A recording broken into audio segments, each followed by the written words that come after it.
Komandan Gerakan 30 September ini selanjutnya menerangkan bahwa tindakan yang telah dilakukan di Jakarta terhadap Dewan Jenderal akan diikuti oleh tindakan-tindakan di seluruh Indonesia.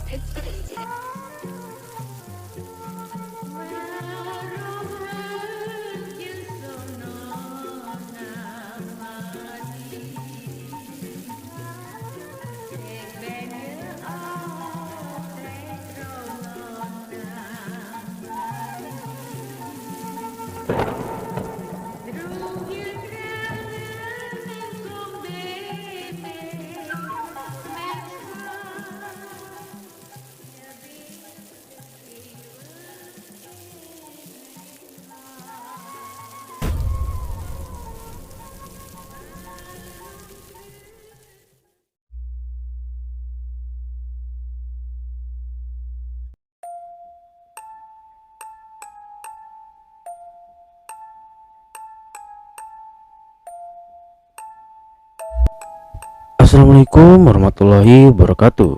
Balik lagi bareng gue Irsal di segmen Radio Mistis.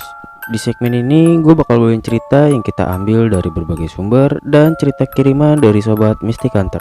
Pada episode kali ini gue bakal bawain cerita yang diambil dari situs wattpad.com tentang teror penunggu rel kereta api Bintaro.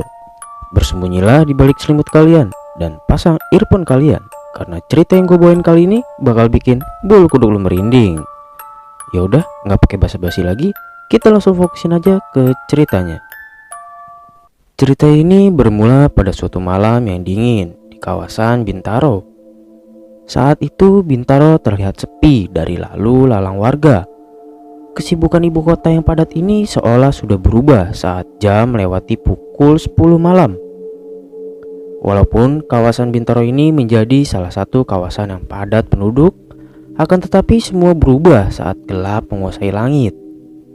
Saat itu, Oji, seorang hansip yang tengah melakukan ronda malam, berjalan-jalan dari gang ke gang dan dari jalan ke jalan.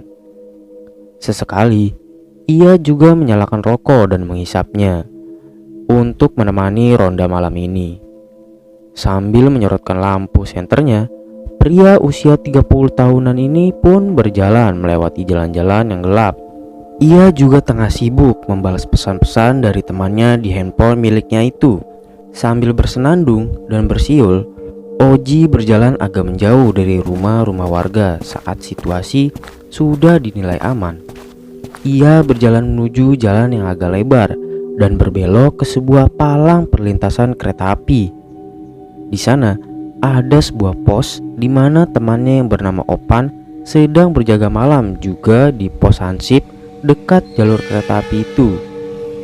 Daerah perlintasan kereta api Bintaro itu seringkali terjadi tawuran antar geng oleh para anak muda yang meresahkan warga, sehingga peran Oji dan Opan cukup diperlukan di sini. "Woi, takut lu sampai minta gue supaya kemari," kata Oji sambil tersenyum lebar dan menaruh senternya di meja pos.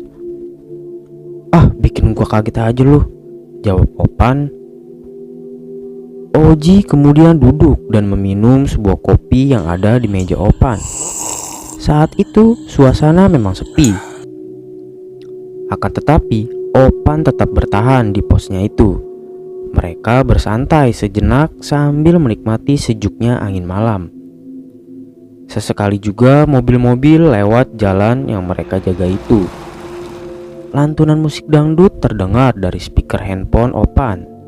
Salah satu solusi untuk menemani malam panjang mereka sekaligus mengusir suasana sepi yang kerap kali menimbulkan hawa mengantuk. Pan, lihat tuh Pan," kata Oji yang menunjuk ke arah rel kereta. Opan pun menoleh dan melihat seorang pemuda yang semula berjalan normal, tiba-tiba terjatuh duduk sambil menunduk serta memegang kepalanya. Opan dan Oji heran dan terus memperhatikan.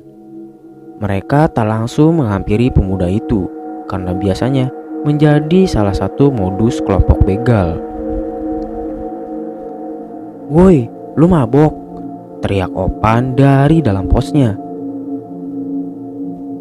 "Wah, itu antara mabok atau korban tawuran, Pan. Ayo samperin dah," kata Oji yang kemudian keluar dari pos dan menghampiri pemuda itu. Disusul Opan yang mengikuti Oji dari belakang.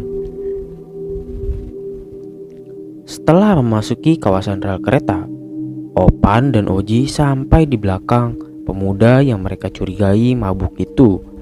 Mereka pun segera menegur. Tong, lu kenapa?" tanya Opan kepada pemuda yang masih duduk membelakanginya itu. "Aduh," kata pemuda itu kesakitan.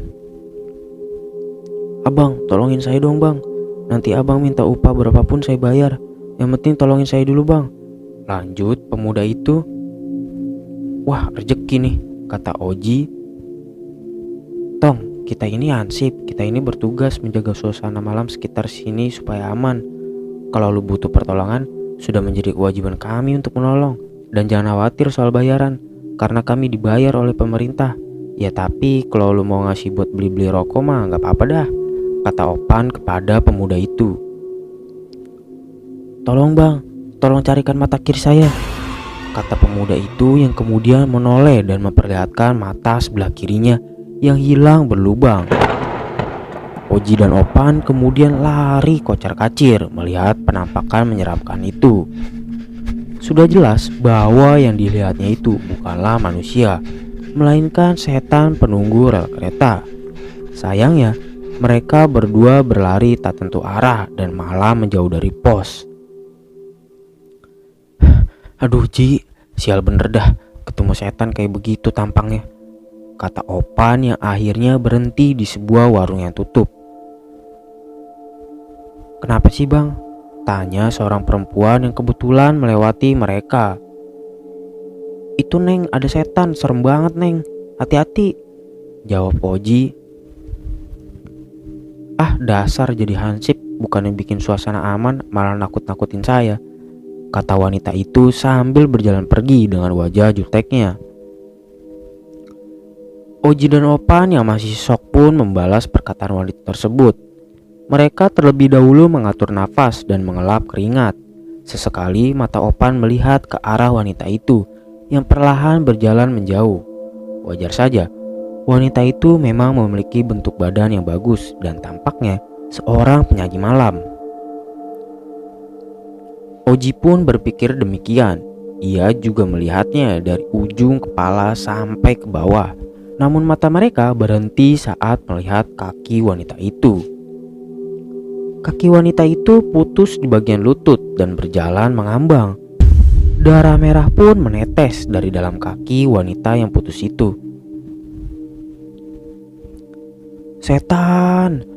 teriak mereka berdua yang tiba-tiba terbangun dari tidurnya. Ya, ternyata apa yang mereka lihat itu hanyalah mimpi belaka. Nyatanya, mereka berdua masih berada di pos satpam. Kemudian, Oji terlebih dahulu menceritakan mimpinya kepada Opan. "Loh, kok mimpi lu sama kayak gua, Ji?" tanya Opan. "Pas sebelum bangun lu lihat cewek jalan gak ada kakinya?" Lanjut Opan bertanya. "Lah iya, kok bisa sama Pan?" ujar Oji yang juga kebingungan. Tak lama, datang seorang pria berbadan gemuk mendekat ke arah mereka sambil membawa senter. Pria gemuk itu berdiri di depan jendela dan menyapa mereka berdua.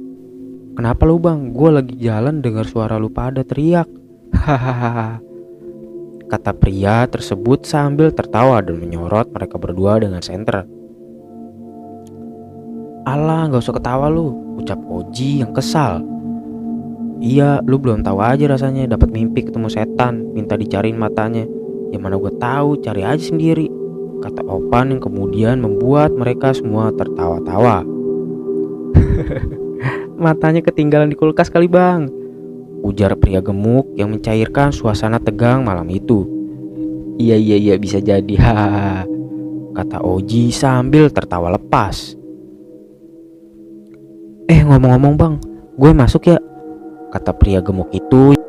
"Bang, kalau abang mau cari mata, sekalian cari usus gue ya bang," kata pria gemuk itu yang membuka pintu kemudian memperlihatkan perutnya yang berlubang sehingga mereka bisa melihat organ dalam serta isi perut yang menjijikan itu. "Wah, Ji, jeroan Ji," kata Opan yang langsung melompat keluar pos, kemudian lari kocar-kacir karena ketakutan. "Bangsat lu setan," kata Oji yang menyiram hantu pria gemuk itu dengan kopi sebelum akhirnya lari menyusul Opan di depan. Beberapa hari berikutnya, mereka berdua tidak lagi melaksanakan jaga malam di pos itu lagi. Mereka ketakutan setelah diteror oleh para penunggu rel kereta api Bintaro. Mereka juga menceritakan pengalaman mengerikan ini kepada rekan hansip lainnya. Semenjak saat itu, tak ada lagi yang berani berjaga di pos dekat rel kereta, kecuali beramai-ramai.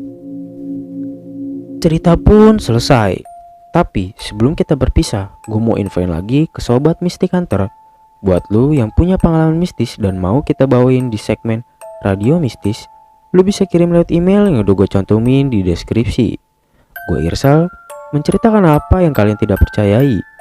Sampai jumpa lagi di segmen Radio Mistis episode selanjutnya. Wassalamualaikum warahmatullahi wabarakatuh.